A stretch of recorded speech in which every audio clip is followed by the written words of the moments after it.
Bonjour à toutes et à tous et bienvenue pour cette nouvelle table ronde ESME demain. ESME comme le nom de cette école d'ingénieurs.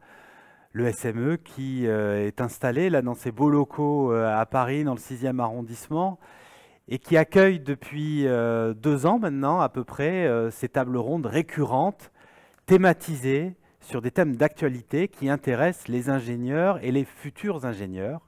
On a parlé ici de la voiture autonome, on a parlé des biotechnologies et aujourd'hui on va parler de la sécurité. Alors moi je suis très heureux d'être ici pour présenter cette émission et pour présenter cette 4e édition puisque j'étais là aussi les fois d'avant. Je suis très heureux de le faire puisque je suis ingénieur diplômé de cette école, le SME.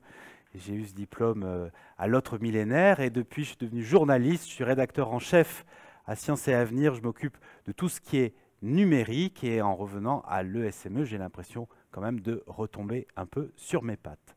Alors pour cette 4e édition, on va parler de cybersécurité. La cybersécurité, c'est un sujet avec lequel on est très familiarisé grâce à la fiction depuis des années. Le cinéma nous a habitués à l'imaginaire des hackers en capuche qui tapotent sur leur clavier. Mais dans la réalité, est-ce que ça ressemble vraiment à ça? La cybersécurité, on a longtemps vu ça comme un sujet un petit peu lointain. On entendait parler de ça dans les médias. Il y avait des centrifugeuses dans des centrales nucléaires en Iran qui étaient piratées par des clés USB, mais ça paraissait très loin de nous. Aujourd'hui, la cybersécurité, ça s'impose un petit peu dans la vie de tous les jours. On voit qu'il y a des hôpitaux qui sont hackés. On voit que le sujet, il rentre dans nos maisons. Et ça va être précisément le sujet de cette première table ronde dans laquelle on va essayer de cartographier les risques tangibles et actuels de la cybersécurité. Alors cette première table ronde, elle est intitulée Cybersécurité tous vulnérables.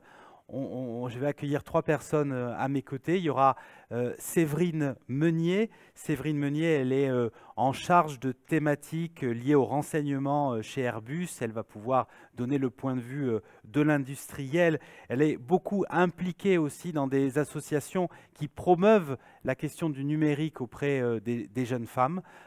On va pouvoir parler de ça pendant la table ronde. Elle sera accompagnée de Marius Vinacci et de Alexis Pradel, qui ont tous les deux la caractéristique d'être des récents diplômés de l'ESME. Et tous les deux travaillent sur des questions liées à la cybersécurité. On va découvrir, enfin moi j'ai découvert des termes comme pentester par exemple, ils vont nous expliquer ce que c'est. Pour les spécialistes, c'est de la tarte à la crème. Mais pour moi, et je pense pour beaucoup de gens qui regarderont cette émission, ça ne va pas de soi. Donc on va découvrir plein de termes qui se sont imposés aujourd'hui dans les sujets de la cybersécurité. On sera donc avec Marius Vinacci et Alexis Pradel qui accompagneront Séverine Meunier dans cette première table ronde. Et dans la deuxième table ronde, eh bien, après avoir parlé des dangers, après avoir cartographié les risques, on va être résolument positif en évoquant les solutions et en parlant de ces hackers qui nous veulent du bien, qui vous veulent du bien. On sera avec Fanny Forgeot, directrice générale de Yogosha, avec Romain Dumaret, expert en cryptographie et vulgarisateur. Il a une chaîne YouTube qui s'appelle Pour Info. Et on sera aussi avec Frédéric Ocana, qui est spécialisé aussi des questions de cybersécurité et qui se définit comme hacker éthique. Alors on va commencer, on va rentrer dans le vif du sujet.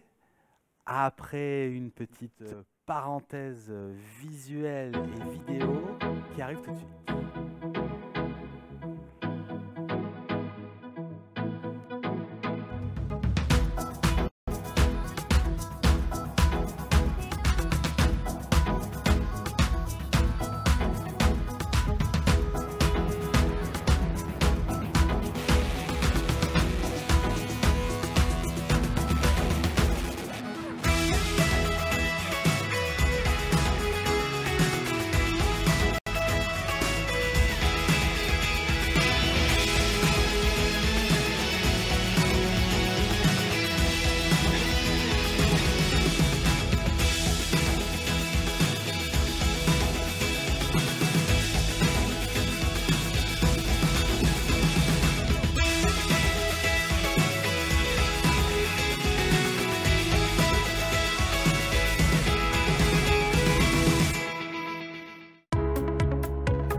Alors nous sommes de retour dans l'amphithéâtre de la rue de Fleurus, dans les locaux de cette école d'ingénieurs, le SME, qui organise sa 4e édition de cette émission sur YouTube ESME Demain. Donc émission sur YouTube, elle est visible, vous nous regardez depuis la page YouTube de l'école, c'est aussi visible depuis la page Instagram. Et grâce à ces 2 canaux, vous pouvez poser des questions à nos invités, des questions qu'on prendra à la fin de chaque table ronde. Hein. On est là, on est ensemble pendant 1 heure. La première table ronde durera à peu près une demi-heure et la seconde aura la demi-heure qui lui reste. Et à la fin de chaque table ronde, on prendra ces questions. Mais là, dans l'immédiat, on va parler de la cybersécurité, bien sûr, mais on va parler des risques. On va essayer de faire un état des lieux. Quelles sont les attaques qui sont devenues usuelles? Quelles sont celles qu'on va voir de plus en plus se développer dans les temps qui viennent, peut-être dans l'année qui vient? Alors pour parler de tout cela, je suis avec Séverine Meunier. Bonjour Séverine. Bonjour. Alors Séverine, vous travaillez chez Airbus et à Airbus, donc ce géant de l'industrie, vous travaillez sur des questions qui sont liées au renseignement. Tout à fait, chez Connect Intelligence, donc la partie intelligence, donc renseignement, dont la cyber fait partie, mais qui n'est pas que de la cyber en fait. Donc on a compris d'ores et déjà que vous ne pourrez pas tout nous dire, mais vous nous distillerez quelques informations, celles qui seront possiblement évoquées pendant cette table ronde. Vous êtes aussi beaucoup impliqué dans plusieurs associations, dans beaucoup d'associations. Hein, quand on a discuté en amont de cette table ronde, je me suis dit, voilà, ça va être difficile de trier tout ça, mais disons qu'il y a cette activité j'allais dire qui est importante, elles sont toutes importantes, mais il y a cette problématique de l'inclusion des femmes dans les métiers, alors du numérique en général, de la cyber en particulier, où elles sont encore très peu représentées, et ça, vous avez une association? Absolument, donc je suis membre du conseil d'administration de Women for Cyber pour le chapitre français. Également, justement, on promeut un certain nombre de choses, l'accessibilité à des postes et à des métiers qui sont depuis quelque temps tagués volontairement masculins, mais qui sont ouverts, puisqu'en fait, tous les champs des possibles sont possibles justement dans le monde de la cyber et de la sécurité et du numérique. Il n'y a pas, comme vous le disiez, que des suites à capuche, pour reprendre l'expression de quelqu'un d'autre. Et tous les métiers, on ne les connaît pas encore, et donc il faut rendre ça accessible, et je crois que justement, l'organisation et le groupe ESME a déjà une bonne représentation des femmes. Il faut continuer et on fonctionne avec des rôles modèles, des programmes de mentorat. Alors on va en parler, on va développer ça. Il y a aussi une autre association qui m'a frappé, c'est ce travail que vous faites par rapport au harcèlement en ligne et comment donner les clés pour se défendre dans des scénarios de harcèlement. Absolument. Donc là, j'ai eu la chance de reprendre la présidence d'une association de quelqu'un qui a fondé celle-ci, en tout cas qui a créé, donc qui est l'Association nationale des cybervictimes. Donc ça ne se substitue pas à toutes les bonnes organisations et toutes les actions qui existent déjà, qui sont étatiques. Hein. Je pense à l'ANSSI, bien évidemment, cybermalveillance, etc., la brigade numérique, mais vraiment qui agit en tant que hub pour concentrer toutes les informations et orienter les différentes personnes victimes, qu'elles soient privées, des PME, TPE, mais également de plus grosses structures, avec tout un panel, en tout cas, de personnes qui nous accompagnent. Ça va justement, donc ce sera aussi le sujet de la 2e table ronde des hackers éthiques, qui aident à résoudre un certain nombre de choses. Et à ce titre-là également, avec des entités du ComCyber, comme Cybergende, où je suis également officier de réserve au ComCybergende. Gende comme gendarmerie. Absolument. Vous êtes officier de réserve de la gendarmerie. Tout Alors, à fait. avec nous, on a aussi Alexis Pradel. Bonjour. Alors Alexis, vous êtes récemment diplômé de l'ESME, dans lequel vous vous êtes spécialisé sur les questions de cybersécurité. Exactement, je suis diplômé depuis maintenant 2 mois et dans la majeure cybersécurité de l'école, qui a été ouverte maintenant il y a 3 ans à peu près. On est la 3e majeure diplômée et je suis maintenant consultant en cybersécurité au sein de la société Adentis. Et avec nous également Marius Vinacci. Bonjour. Marius également diplômé de l'école. Promo 2021, donc il y a 1 an et demi maintenant, 2 ans. Et Marius, à l'heure actuelle, salarié d'une société qui Oui. travaille sur ces questions de cybersécurité et qui fournit des solutions à des entreprises. Oui, c'est ça. Je suis pentester et développeur au sein de Patrol. Ah, vous êtes le fameux pentester. Alors peut-être qu'on pourrait commencer par là, justement. Il y a beaucoup de termes qui qui vont être évoqués dans cette table ronde. Et pentester, c'est quelque chose qui revient assez régulièrement. Qu'est-ce que c'est qu'un pentester? C'est quelqu'un qui va effectuer des tests d'intrusion au sein pour des entreprises.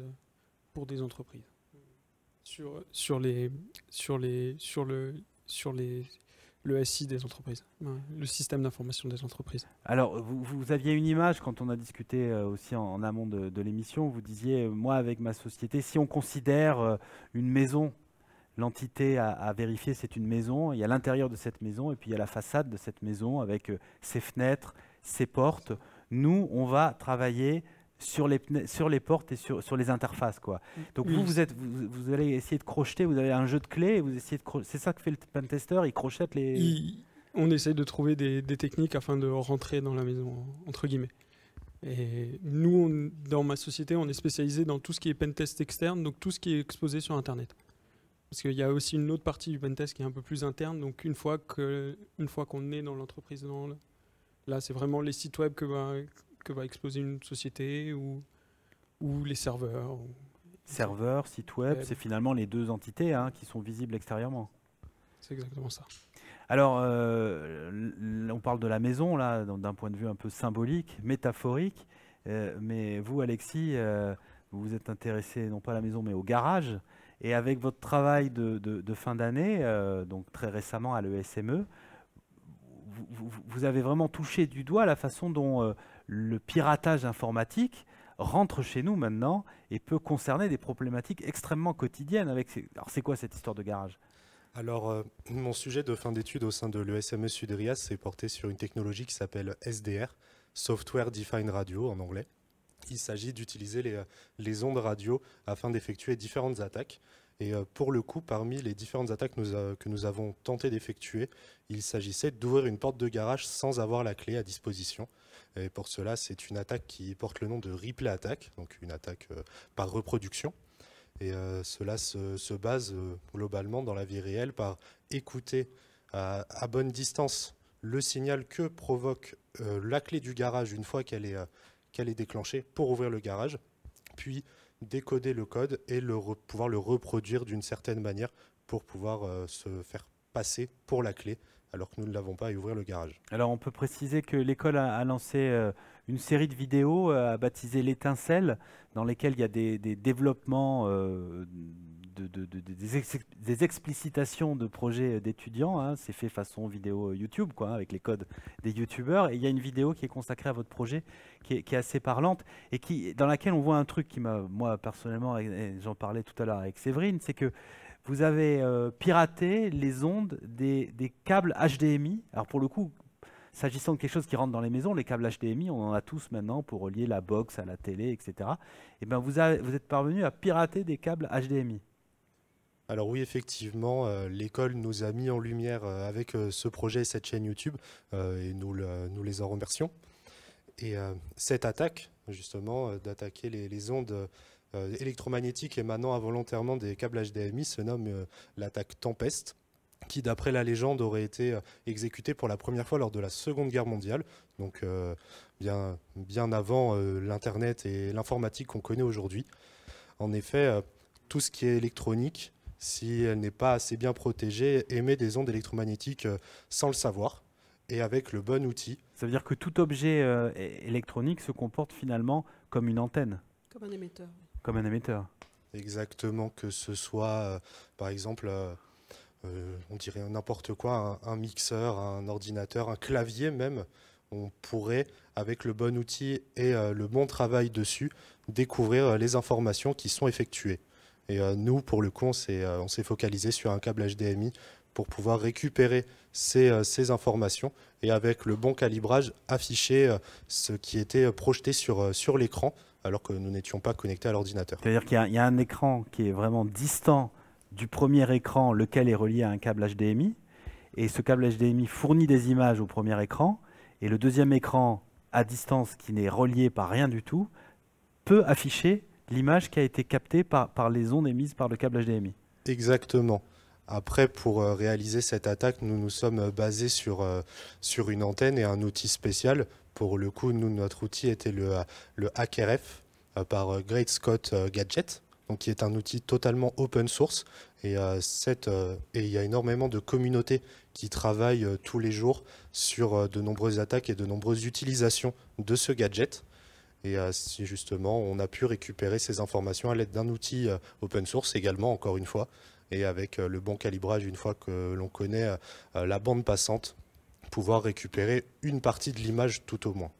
Alors, Séverine Meunier, dans ce que raconte Alexis, il dit la première attaque de type tempête, elle aurait été faite pendant la Seconde Guerre mondiale. Alors, c'est frappant parce que ça montre que les thématiques de cybersécurité, dont on a l'impression qu'elles s'imposent maintenant dans le débat assez récemment, c'est quand même quelque chose d'ancien. Absolument. Et dans le monde militaire, de toute manière, ce sont des choses qui étaient déjà anticipées, connues et en tout cas préparées. Et la plupart des structures maintenant se basent, on a eu la chance pour différentes sociétés d'accompagner le monde militaire et on donne accessibilité à différentes organisations et aujourd'hui à des résolutions, des remédiations ou en tout cas des expérimentations qui étaient initialement dédiées au monde militaire.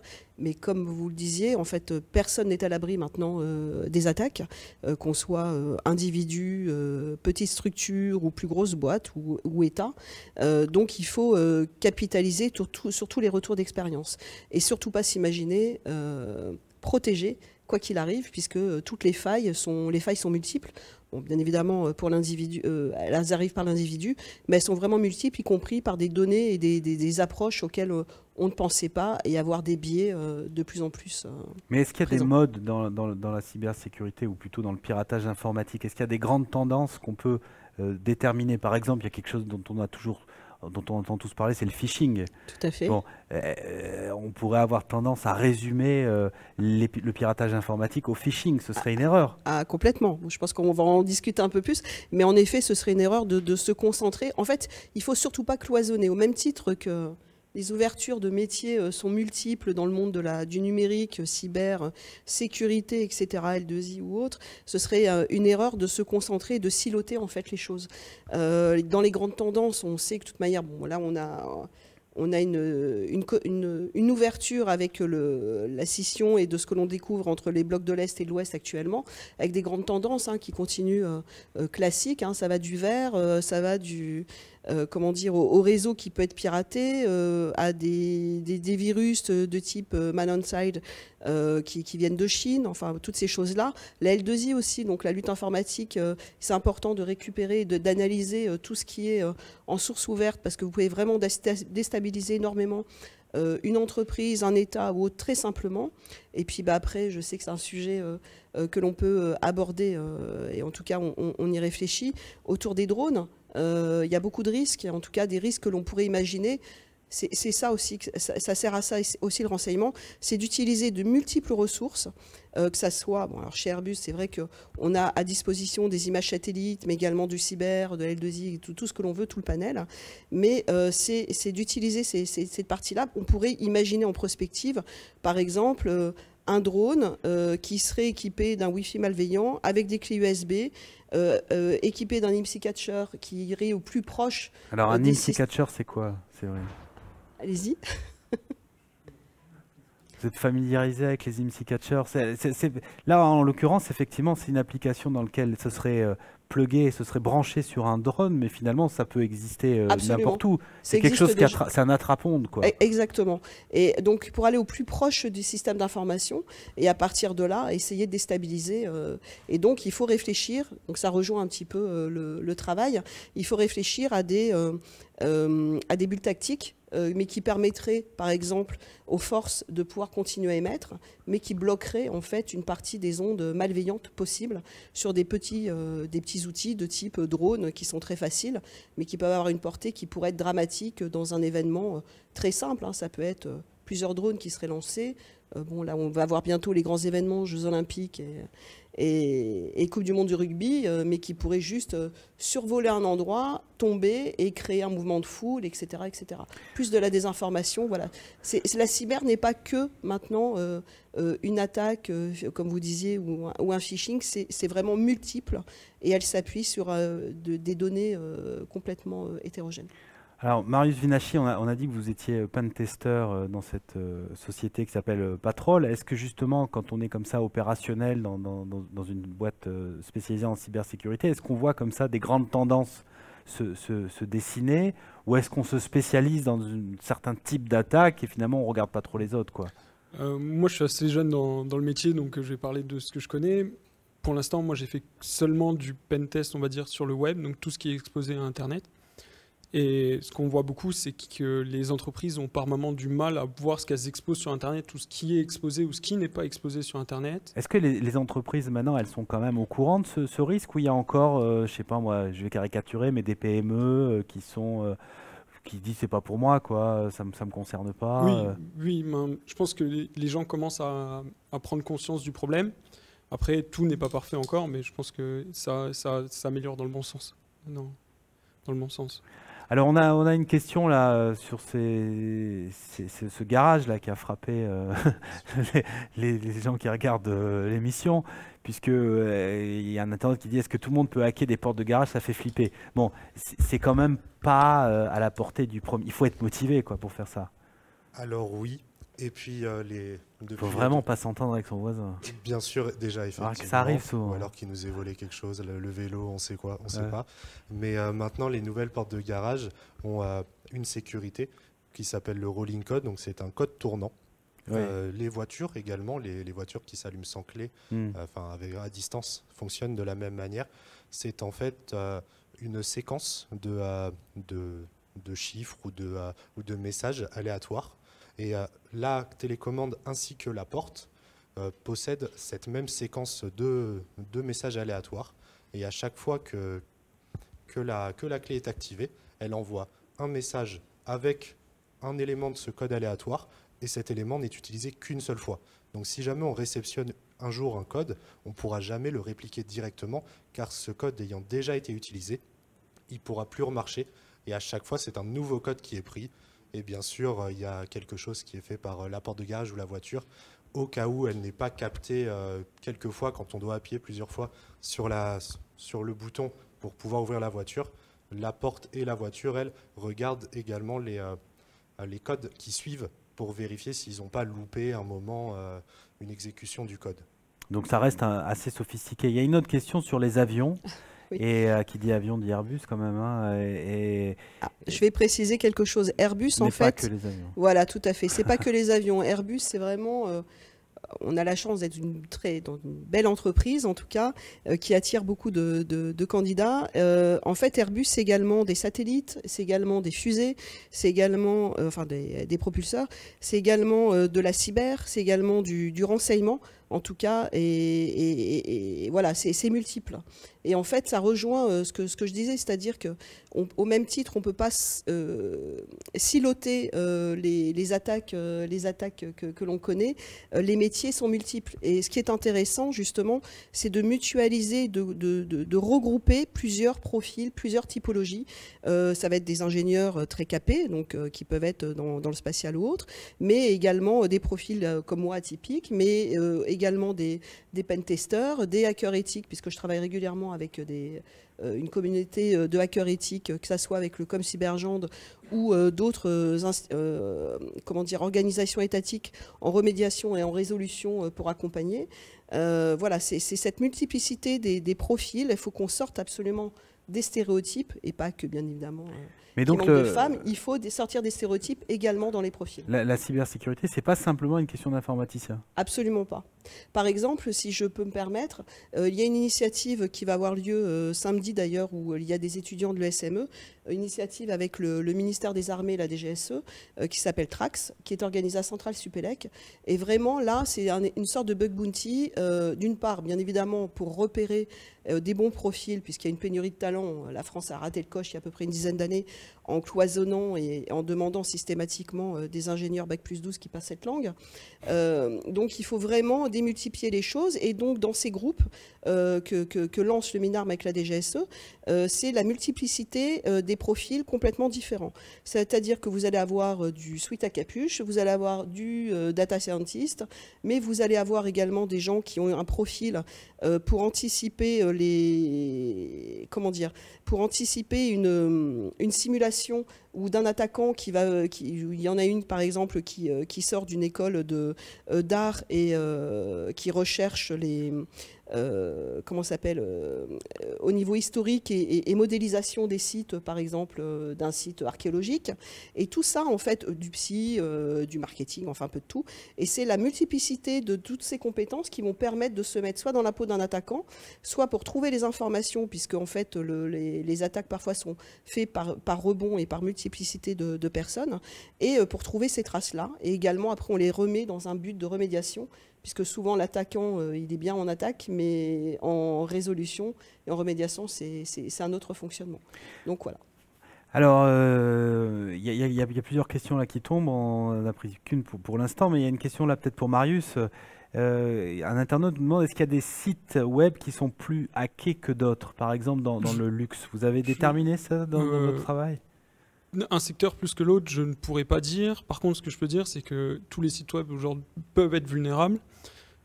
Aujourd'hui, sur Internet, il y a quand même énormément de sites web qui utilisent des CMS. Par exemple, WordPress, qui est un CMS bien connu. Oui. Et en fait, c'est quoi un CMS? C'est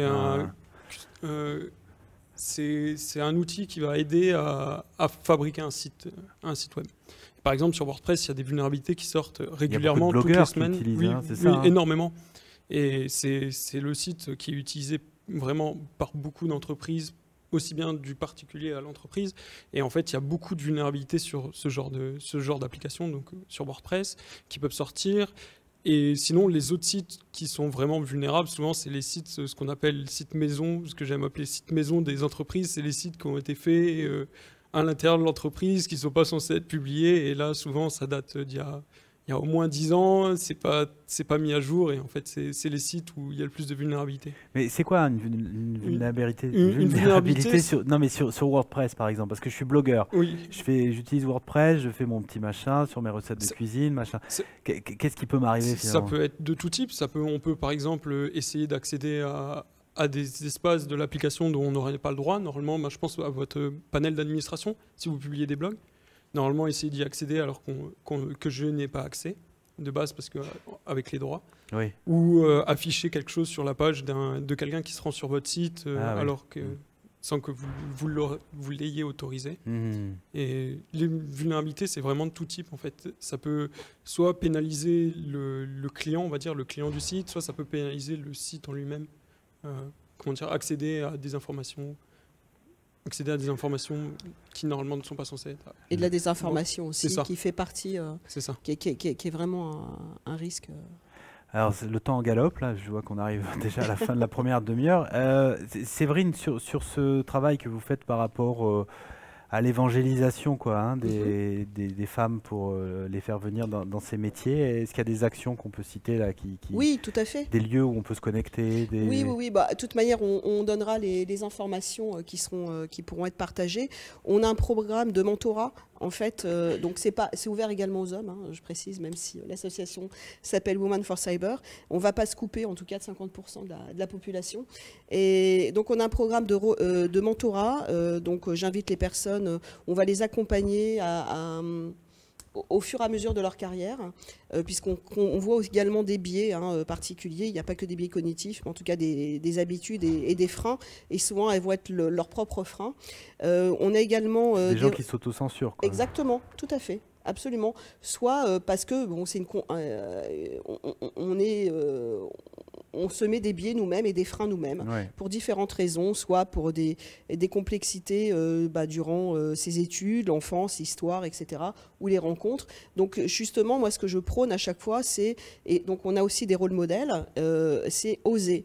Il faut vraiment oser. Ça, c'est aussi bien pour les hommes que pour les femmes. Il faut oser aller chercher l'information, aller faire des rencontres, à sortir de ses zones de confort. Et notamment dans le métier, autour de la sécurité, de la cyber, du numérique, on a besoin de plein de monde. On n'a pas besoin que et c'est important, de développeurs, de pentesters, de hackers. On a besoin également de personnes qui vont travailler dans le monde juridique, dans le monde du marketing, dans le monde du consulting. Et surtout, il y a énormément de métiers qu'on ne connaît pas encore. Et il faut vraiment s'ouvrir à ça. Et si j'ai un dernier mot à passer, donc en effet, les entreprises vont vous attirer, etc. Mais je pense qu'il serait bien, c'est que pour les jeunes diplômés, au-delà de s'insérer dans la réserve multiple, hein, vous avez des réserves dans tous les domaines, réserve opérationnelle, bon, moi c'est pour la gendarmerie, mais également pour les autres ministères, c'est peut-être commencer à travailler dans le secteur public pendant 2 ans ou 3 ans, en tout cas sur une mission, pour comprendre en tout cas les besoins, qu'est-ce qui est important, puisque la priorité, il faut vraiment amener à sécuriser et à contribuer en fait auprès des étatiques, et ensuite aller travailler dans des entreprises privées qui vous accueilleront quoi qu'il arrive à bras ouverts, parce que vous serez encore plus attractif, parce que vous aurez tout un carnet d'adresses et surtout une méthodologie, un mode de travail qui n'est pas accessible aujourd'hui au secteur privé. Merci Séverine, ça va être le mot de la fin pour cette table ronde. J'étais avec Séverine Meunier qui travaille chez Airbus où elle a des activités liées au renseignement, mais on a vu qu'elle avait plein d'autres activités également. On est avec Marius Vinacci qui travaille dans la cybersécurité depuis peu, depuis un an et demi. Voilà. Et avec Alexis Pradel, récemment diplômé de l'ESME et qui vient aussi de trouver son premier emploi. Exactement. Merci à vous trois. Merci à vous. Et toutes les infos seront sur les réseaux de l'ESME, hein, les bons liens vers les associations que vous avez dites, Séverine. On reste ensemble et pour la deuxième table ronde.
On est de retour rue de Fleurus à Paris 6e dans les locaux de l'ESME, cette école d'ingénieurs qui organise depuis 2 ans maintenant des tables rondes qui parlent des thématiques fortes dans les métiers de l'ingénierie.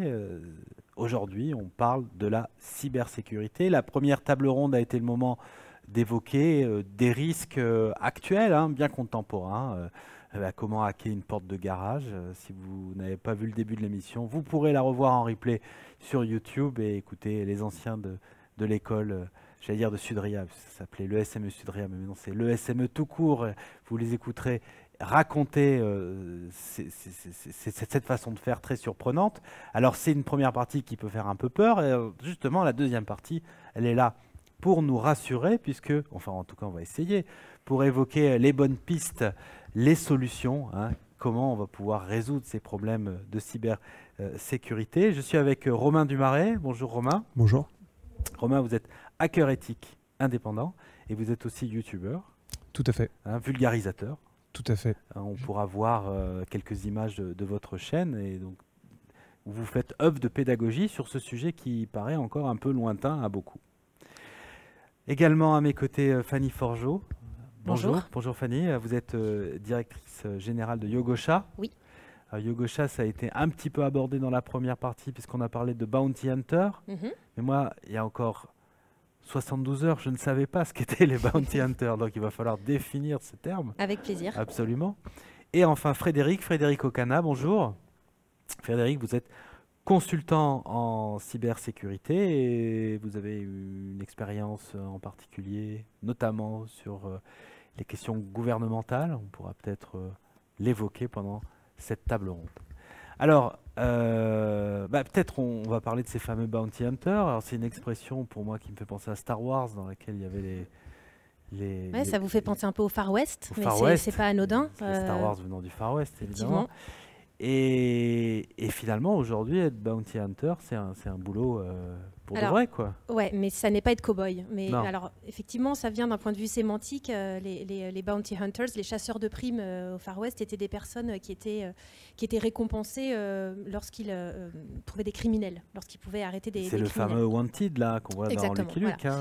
Donc aujourd'hui, on a gardé un peu cet héritage du principe de la récompense, mais ce ne sont pas des mercenaires. Les hackers éthiques, on va en discuter évidemment, ce sont des gens qui vont œuvrer pour sécuriser notre monde et qui vont effectivement être récompensés s'ils trouvent non pas des criminels, mais s'ils trouvent des vulnérabilités. On a parlé tout à l'heure des vulnérabilités, ce sont des failles qui peuvent exister dans des systèmes informatiques. Et donc les hackers éthiques, les bounty hunters, ces chasseurs de primes pour trouver des vulnérabilités, nous travaillons avec eux pour faire en sorte que nos clients, qui sont des gens, par exemple, comme des Airbus, des institutions, des sites de e-commerce, nous les accompagnons pour qu'ils puissent, grâce à ces hackers éthiques, identifier de possibles vulnérabilités, de possibles failles, de possibles, je vais reprendre l'analogie, même si je ne suis pas super fan, mais portes d'entrée,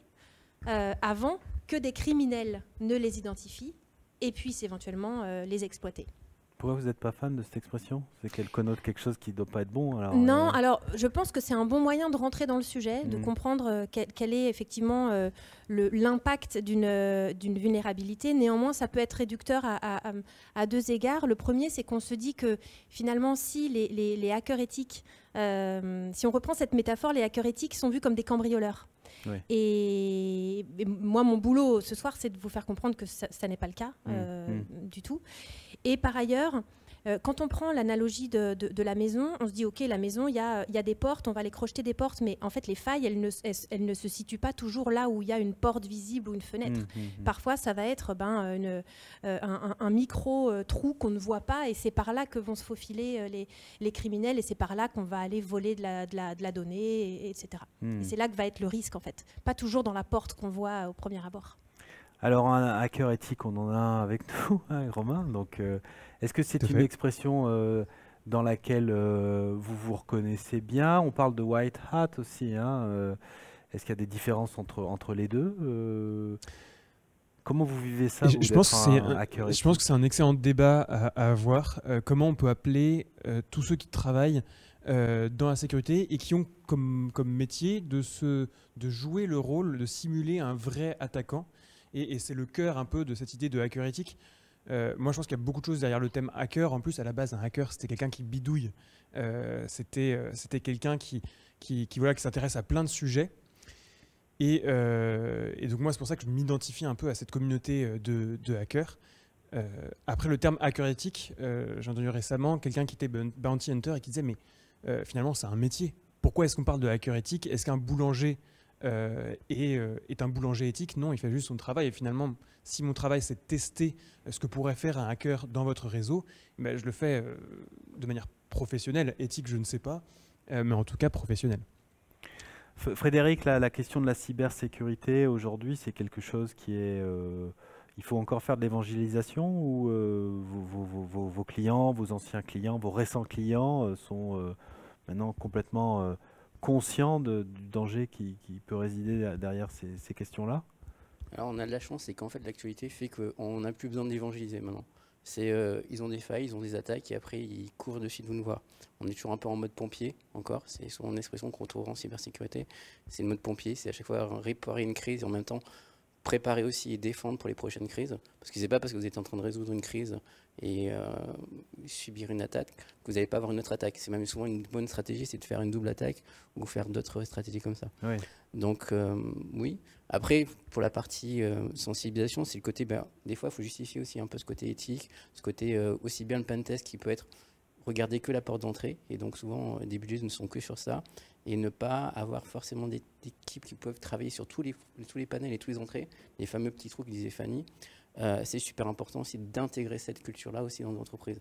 D'ailleurs, les ministères ont commencé à utiliser des bounty hunters dessus. Enfin, c'est vraiment une approche comme ça. C'est ne pas se dire parce qu'on a un service de veille, on va regarder les failles parce qu'on est au courant qu'on a tel logiciel dans le truc, on a fait son inventaire, que c'est bon, on est tranquille. En fait, c'est totalement une catastrophe. C'est même souvent ce meilleur atmosphère-là qui nous permet d'attaquer et d'aller plus loin, en fait.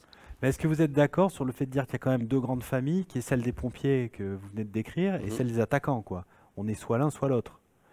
Des attaquants préventifs, c'est-à-dire c'est les gens qui sont mandatés pour aller expertiser des lieux et voir où sont les trous. On se bat pour répondre. Non, mais je pense qu'à cœur, de toute façon, il y a une notion d'attaque dans tous les cas, et tu l'as bien dit, c'est le côté on va bricoler, on va ouvrir. Alors à l'époque, dans les années 70 ou dans les années 60 même, c'est là que le terme de hacker est apparu. C'était, je crois, au MIT, c'était les gars qui démontaient des appareils électroniques pour essayer de les remonter. Donc il y a un principe de rentrer dedans, d'attaquer.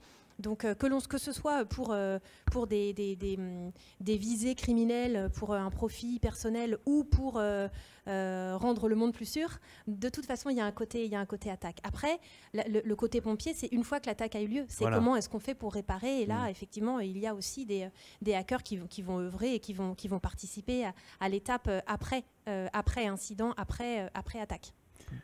Je suis complètement d'accord avec ce que dit Fanny, et même j'irais même plus loin.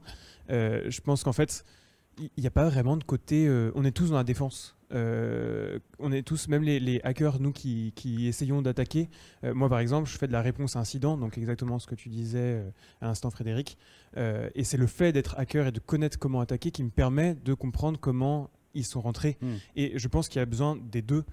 Et vous me posez la question à l'instant, est-ce que je suis un white hat? J'aime pas du tout cette notion, parce qu'en fait aujourd'hui on travaille tous à la défense. Soit les black hats, donc traditionnellement c'est tous les hackers méchants, mais en fait on est surtout soit c'est légal, soit c'est pas légal.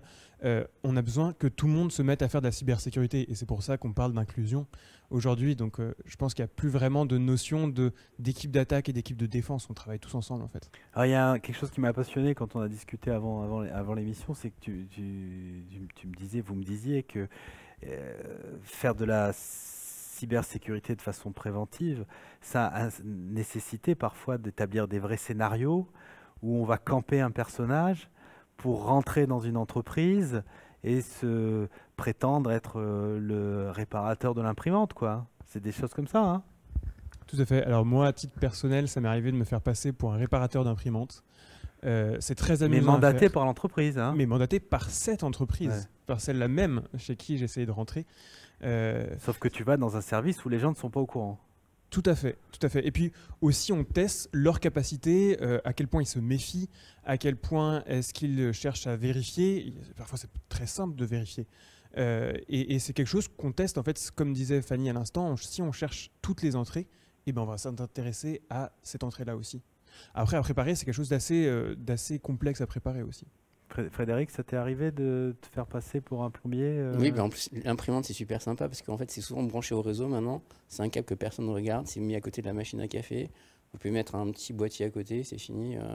C'est vraiment le truc le plus simple. Et les IoT, les objets connectés dans les entreprises sont de plus en plus fréquents. Ouais. Si vous voulez vraiment des tracking d'entreprise, allez regarder ça. Mais il y a c'est un Eldorado maintenant, parce qu'avec des Alexa, des Google Home... Mais les bâtiments intelligents sont la pire faille pour tous les organismes de sécurité.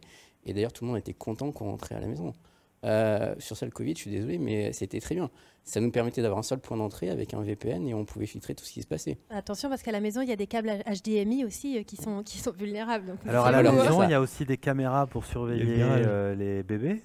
Oui, et les caméras en question peuvent être hackées et la caméra peut se mettre à parler au bébé. Il y a de quoi passer 30 ans chez le psy après ça. Vas-y. Je pense que c'est quelque chose qu'on a peut-être entendu, et dans la première table ronde, vous avez dit est-ce que finalement tout le monde n'est pas au courant? Frédéric, tu viens de dire l'actualité sensibilise pour nous. Vous avez peut-être entendu que tout est piratable. Maintenant, je pense que c'est aussi tout un sujet de garder un peu une certaine raison et de ne pas se dire que tout est perdu. Tout est piratable, mais au prix d'un certain effort. Et c'est comme le Covid d'ailleurs. On pouvait tout à fait tous se protéger parfaitement du Covid, mais c'était au prix d'un certain effort et chacun en a fait un peu, sans le savoir, notre analyse de risque. Et c'est toute l'intelligence du hacker, c'est d'arriver à quantifier à quel point c'est compliqué pour un hacker malveillant de faire quelque chose et quel est l'effort à faire pour se protéger aussi. Je pense que c'est de ça dont on parle. Alors une question, là, on parle des failles techniques, mais y a-t-il pas aussi des failles humaines?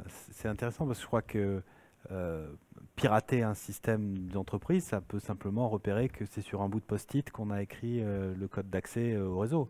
Ça, même, ça va même plus loin, hein, c'est d'essayer de trouver des mots de passe qui sont réutilisés, des habitudes qu'ont les personnes. C'est une partie alors, qui s'appelle l'OSINT, l'Open Source Intelligence Institute.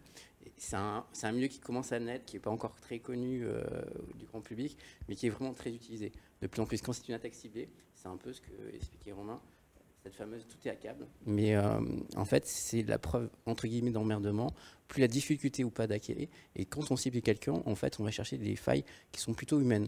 Parce que c'est un peu moins dur, c'est des fois pas forcément la faille dessus, mais c'est souvent la meilleure porte d'entrée, la plus facile, la plus simple.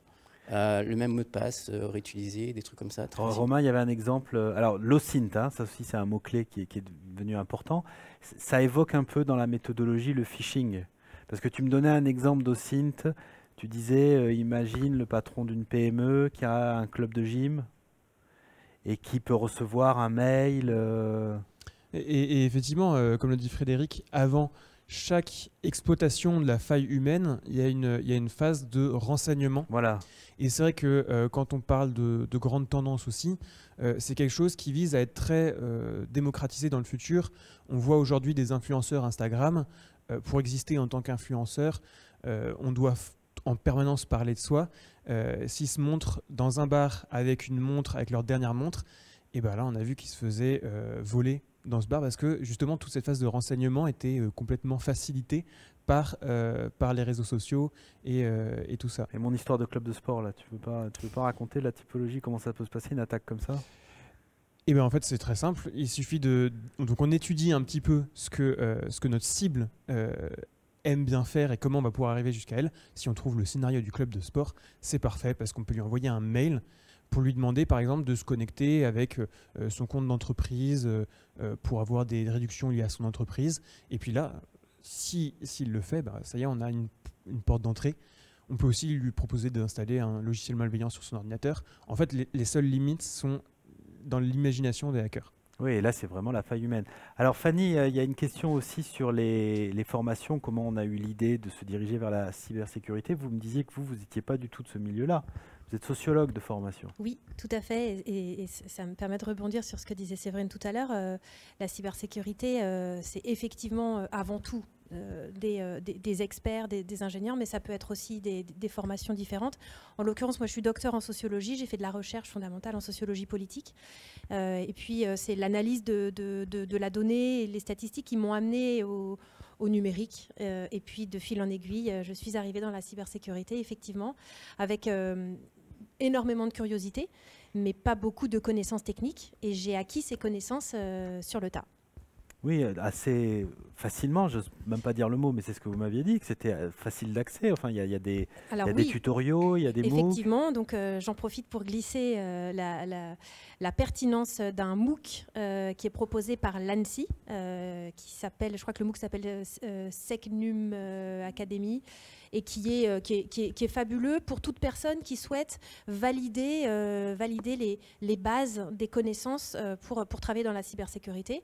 Donc ça demande un petit investissement, ça demande du temps, mais ça vient aussi valider des compétences et une compréhension.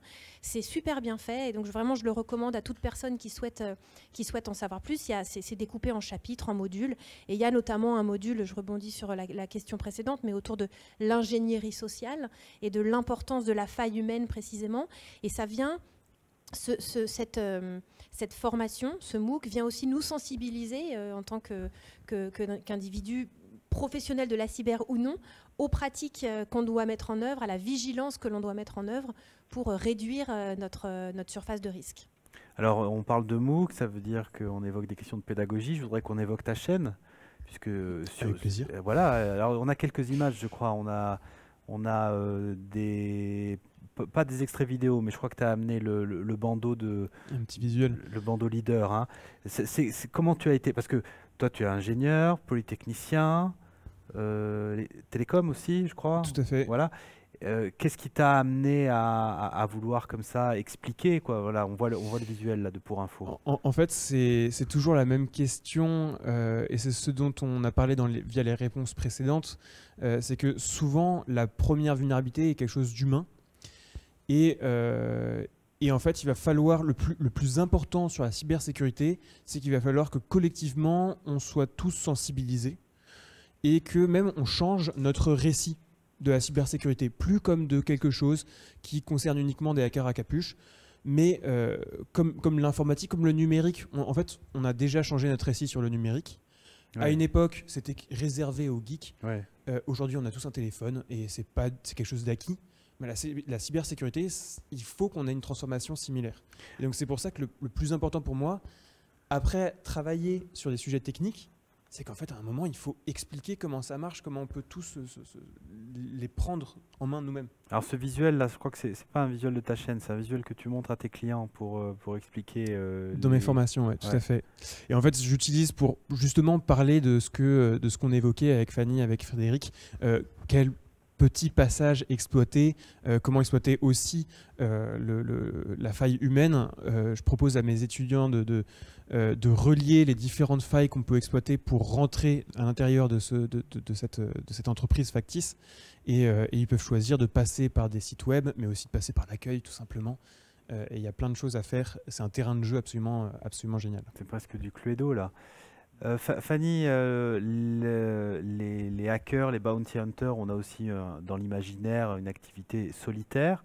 Vous avez amené une séquence vidéo où on voit qu'au contraire, ça peut être un moment de collégialité. Hein. C'est une vidéo qui a été faite pendant, c'était quoi, une nuit du hacking pendant on appelle ça des live hacking events. Voilà, ce sont des événements où des hackers se retrouvent pour se stimuler collectivement. Il y a un très fort attrait pour le challenge et pour la difficulté dans cette activité. Et donc, ils se retrouvent et alors, ils ont des gros écrans qui montrent quelles sont les équipes qui ont trouvé le plus de vulnérabilité le plus vite possible, quels sont les rewards aussi, les récompenses associées, donc avec des euros ou des dollars sonnants et trébuchants qui correspondent à ce qu'ils vont toucher à la fin de la compétition. Donc voilà, ce sont des compétitions collectives, c'est des moments qui sont extrêmement intenses et qui peuvent donner lieu à des exploits, purement des exploits incroyables, notamment récemment lors d'un live hacking event au Moyen-Orient, on a une équipe qui a trouvé des vulnérabilités sur un satellite. Donc, on était assez étonnés des gars très jeunes qui ont fait un exploit. On voit les noms des... Mais dans une nuit comme celle-là, ils sont sur un cas réel. Ah oui, c'était le Bon Coin, non? C'était pas le Bon Coin? Alors, les cas réels sont des clients à nous qui souhaitent que nous testions pendant... C'est évidemment... comment dire, c'est réel et c'est complètement consenti, d'accord? Donc ce ne sont pas des attaques juste pour le plaisir d'attaquer, ce sont des clients qui nous disent, voilà, je veux profiter de cette émulation, de cette compétition, de cet event pour faire en sorte que les hackers trouvent le plus de failles possible. Et donc ils vont mettre à disposition leur SI, ou non, d'ailleurs, des fois ils les mettent à disposition, des fois ils disent, j'ouvre rien, débrouillez-vous pour rentrer. Et puis ensuite, voilà, les hackers vont tenter d'entrer d'une manière ou d'une autre. Alors, il y a deux types de récompenses. Il y a la récompense concrète, sonnante et trébuchante. C'est un travail rémunérateur d'être bounty hunter. Oui. Est-ce qu'on peut donner un ordre de grandeur? Alors, il existe des montants de récompenses aussi divers que la nature des vulnérabilités qui sont identifiées. Donc, certaines failles ou vulnérabilités qui ne représentent pas un grand risque pour le SI concerné peuvent être rémunérés 50 ou 100 dollars ou 100 euros. D'autres qui recouvrent des niveaux de risque très élevés peuvent être récompensés 5 000, 10 000, 20 000, 100 000 dollars si le risque est véritable et si également le rapport de faille que le hacker va rédiger pour expliquer comment il a trouvé la faille est jugé pertinent et qualitatif par le client qui va récompenser le hacker. Pourquoi ? Parce qu'une fois que une fois que la vulnérabilité a été identifiée, l'objectif pour le responsable du SI, c'est de pouvoir reproduire cette faille pour pouvoir la fixer, pour la réparer. Donc là, on attend que le hacker soit très fort pour trouver la faille, très créatif, mais aussi très pédagogue dans la manière dont il a trouvé la faille. Mais ça veut dire qu'un expert en cybersécurité, c'est quand même un informaticien qui doit savoir tout faire. Il faut être un couteau suisse terrible, parce qu'il faut pouvoir tout faire dans la mesure où expertiser n'importe quel environnement informatique pour trouver n'importe quel type de faille, parce qu'a priori la faille, avant de la chercher, on ne sait pas à quoi elle ressemble. Et en plus, il faut fournir une solution. Frédéric, c'est... Oui, on devient même limite un peu un psy en IT, on va jusqu'à ce niveau-là. C'est aussi une autre façon de penser. C'est une forme d'obsession. C'est une forme d'obsession, voilà, exactement. On va passer à Chiroliac. D'ailleurs, nos familles et nos proches nous font des fois bizarre, des fois quand on pense à certaines choses. On n'a pas forcément les mêmes réflexes, mais ça devient une sorte d'habitude dessus. Après, comme le définit Fanny, ça devient de plus en plus professionnalisé, de plus en plus respectable et légal, un peu ce que disait Romain. Mais il y a toujours cette partie, cette frontière entre le white hack ou pas, qui permet, des fois, quand on est à la bordure, de gagner même beaucoup plus et d'être beaucoup plus enthousiaste sur ces choses-là. Mais on est toujours à la limite. On navigue en eau trouble pour l'instant, mais ça deviendra de plus en plus intégré dans les entreprises. Et ce côté-là, un peu homme-outil ou homme qui sert à tout, va de plus en plus intégré de plus en plus dans les entreprises. Alors, peut-être pas forcément à l'intérieur d'une entreprise, mais peut-être as a service, vraiment en tant que service, comme les bug bounty, parce qu'une petite entreprise, la petite PME n'aura pas forcément cette capacité d'avoir la personne déjà qui faisait la compta, qui faisait en plus l'informatique, d'avoir en plus une expertise en cybersécurité. Donc il y aura de plus en plus une certaine externalisation et de concentration de ces savoirs. Finalement, ça devient des consultants, quoi. Ils sont externalisés comme... On vient vraiment, c'est pour ça qu'on dit, on devient un peu le psy quand on rentre dans une entreprise, on devient un peu le psy du DSI de l'entreprise qui va venir tous ces problèmes, toutes ces contraintes financières et toutes les failles, tout ce qu'il a eu comme attaque et tout. Vous l'écoutez et après, c'est pas même vous qui proposez la solution, vous allez travailler avec lui pour pousser une solution. C'est pour ça que je trouve que c'est vraiment de plus en plus un psy. Pareil, quand on parlait d'influenceurs, quand on commence à aider d'influenceurs à essayer de cacher leur identité ou de travailler sur ça, on ne va pas leur donner la solution parce qu'en plus, vous serez vous-même la faille si vous savez la réponse. Donc, vous allez les accompagner comme un psy. Fanny, les bug bounty qui travaillent avec Yogosha, ce ne sont donc pas des salariés de Yogosha, ce sont des gens qui peuvent avoir un autre boulot par ailleurs. Oui, tout à fait. Et Yogosha est là pour fédérer tout ce petit monde, quoi. Exactement. Ce sont des travailleurs indépendants qui sont parfaitement libres de travailler avec notre plateforme Yogosha ou avec d'autres plateformes ou avec aucune plateforme s'ils le souhaitent. Et nous, notre rôle, ça va être précisément, pour rebondir sur ce que tu dis, Frédéric, de rendre tout cela complètement légal. C'est-à-dire qu'on va jouer un rôle de médiateur, on va permettre à nos clients de rencontrer ces experts qu'ils ne pourraient pas rencontrer par ailleurs. La ressource est très rare, donc on leur amène la ressource. Et ensuite, on fait en sorte que la relation entre eux se passe de la manière la plus fluide possible, que la transaction se passe de la manière la plus fluide possible et que tout ça soit entièrement légal et sécurisé. Une question qu'on se pose tous, comment sécuriser nos passwords? Alors là, on est avec des experts, alors peut-être qu'on peut avoir quelques conseils. Ma réponse, c'est qu'il n'y aura plus de password. Pour moi, il n'y aura plus de password. Et comment ça, c'est une aberration. Et comment faire sans password? Avec la biométrie? À chaque entreprise de proposer sa solution. Moi, généralement, ce que je dis sur les mots de passe, c'est qu'on entend plein de choses, c'est un peu confus parfois. C'est le plus important, c'est peut-être comment vous les gérez. Où est-ce qu'on les stocke et est-ce que c'est bien unique parce qu'à chaque fois, voilà, on entend est-ce qu'il faut mettre des chiffres, des lettres, des caractères spéciaux, tout ça, c'est un peu compliqué. Moi, vraiment, je dirais utiliser un gestionnaire de mots de passe, un coffre-fort, en fait, un carnet. Comme ça, ça vous aide à les retenir et vous pouvez avoir des mots de passe très compliqués et vous pouvez avoir des mots de passe différents. Et tout ça, pour un hacker, c'est beaucoup plus critique. Vous doutez bien que si votre mot de passe, il y a 17 000 chiffres, caractères spéciaux, etc., en fait, s'il a le mot de passe, ça n'a rien changé. Par contre, s'il a le mot de passe, ce qui va intéresser lui, c'est est-ce qu'il peut réutiliser le mot de passe sur d'autres sites.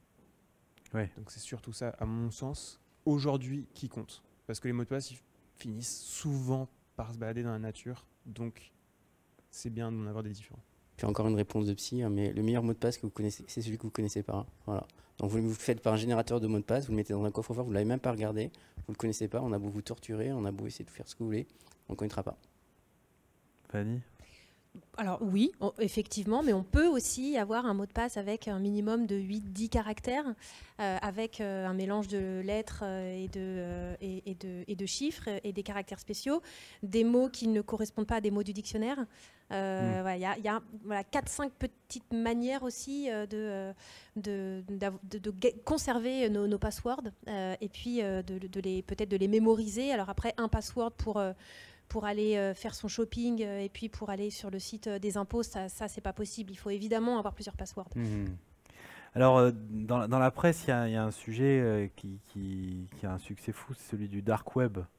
Et c'est toujours quelque chose qui m'a paru un peu mystérieux. Enfin, par définition, c'est mystérieux, mais je me demandais, quand on est un expert en cybersécurité, est-ce qu'on est un explorateur du dark web? Oui, on doit le faire déjà d'un côté pour avoir la connaissance. Hein. Ce fameux côté pompier, c'est aussi le meilleur fabricant de bombes incendiaires et pyromanes, hein, pour savoir faire ça. Et le côté éthique peut amener aussi à avoir travaillé sur ces côtés-là aussi. Il y a beaucoup d'interventions, par exemple, quand il y a des révolutions ou des guerres, où on est amené à trouver des moyens de faire sortir, exfiltrer l'information, de créer des forums.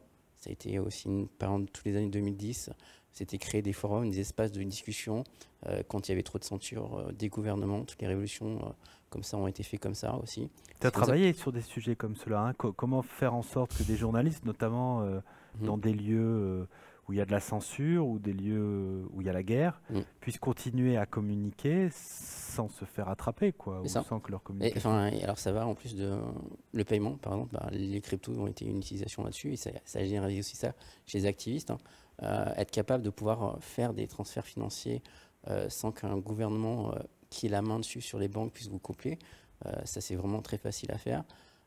Sortir les informations aussi, quand on a des pays comme la Chine avec tout leur système, c'est assez compliqué. La Russie aussi maintenant avec le nouveau système, c'est à chaque fois être capable aussi de suivre l'actualité, comment les gens ont travaillé aussi sur le darknet pour commencer à faire sortir d'autres informations, et après on prend les mêmes recettes, hein. On n'est pas forcément des grands créateurs, hein, dessus, mais c'est un besoin de contre-pouvoir à chaque fois suivant ce qui s'impose, hein, pour être capable de sortir l'information. On parle d'information encore une fois quand on est dans l'informatique. Vas-y. Non, je crois que tu voulais rajouter quelque chose. Non, j'approuve. J'approuve gravement. Romain ? Moi, je vais même ajouter sur ce sujet-là, je ne sais pas si vous avez vu récemment avec les émeutes en Chine, il y a un système de censure très fort. Et en fait... Là, tu veux dire en ce moment, avec les révoltes sur le zéro Covid. Tout à fait. Et en fait, les vidéos sont repérées automatiquement. Et ce qu'ont fait certains internautes, c'est juste qu'ils ont rajouté des filtres Instagram, par exemple de la neige qui tombe. Et en fait, ça suffit parfois à empêcher l'algorithme de reconnaître la vidéo. Et donc en fait, moi, vu que là on parle d'ouvrir la cybersécurité à tout le monde et des métiers de la cybersécurité, en fait, ce que je dis parfois, c'est que tout le monde est un hacker, tout le monde a un peu au fond l'état d'esprit du hacker et qui n'appelle qu'à être récupéré, qu'à être appelé.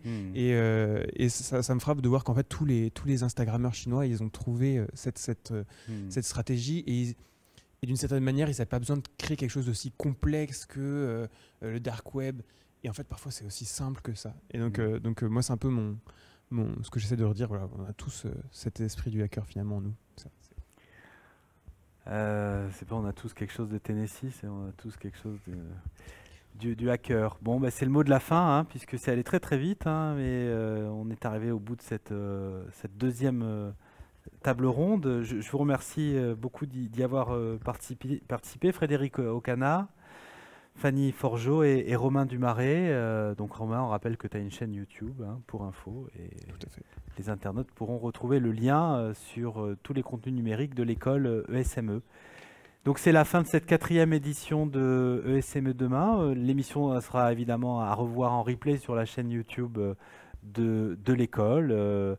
Et toutes les infos, les associations, les liens qui ont été évoqués, vous pourrez les retrouver dans l'environnement numérique de l'ESME. Merci beaucoup, merci aux organisateurs, merci à la technique qui a été au taquet, comme à chaque fois.